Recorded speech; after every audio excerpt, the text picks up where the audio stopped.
আজ সন্ধ্যায় শক্তিশালী একাদশ নিয়ে মাঠে নামছে বাংলাদেশ। সিঙ্গাপুরের বিপক্ষে ম্যাচের আগে আজ জয় দিয়েই চাঙ্গা করতে চাইবেন নিজেদেরকে।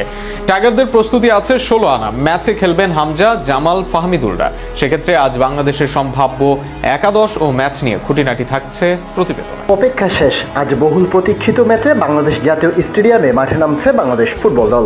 2020 সালের 13 ও 17 নভেম্বর সর্বশেষ এই মাঠে নেমেছিল টাইগাররা। তবে সিঙ্গাপুরের বিপক্ষে নামার আগে আজ আত্মবিশ্বাস বাড়াতে ভুটানের বিপক্ষেও শক্তিশালী একাদশ নিয়ে মাঠে নামতে পারেন ক্যাবরেরার শিষ্যরা। সেক্ষেত্রে অ্যাটাকিংয়ে কাল অভিষেক হতে পারে ইতালি থেকে আসা ফাহমিদুল ইসলামের। ইতালির চতুর্থ স্তরের ক্লাবে খেলা ফাহমিদুল খেলতে পারেন লেফট উইংয়ে, অন্যদিকে রাইট উইংয়ে দেখা যেতে পারে রাকিব হোসেনকে। তবে আলামিনকে না খেলালে রাইট উইংয়ে ইমনকে দিয়ে নম্বর 9-এ রাকিবকে দেখা যেতে পারে, যদিও এই স্থানের জন্য আলামিনী আছেন এগিয়ে।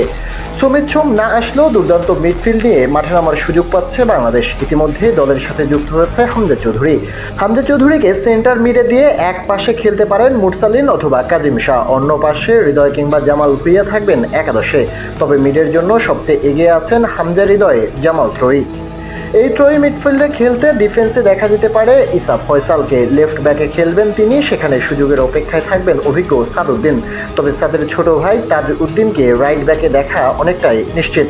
সেন্টার ব্যাকে তারিক কাজী আর তপু বর্মনের থাকা নিয়ে খুব বেশি সংশয় নেই। আজ সন্ধ্যায় ফলের আশায় নামবে টাইগাররা।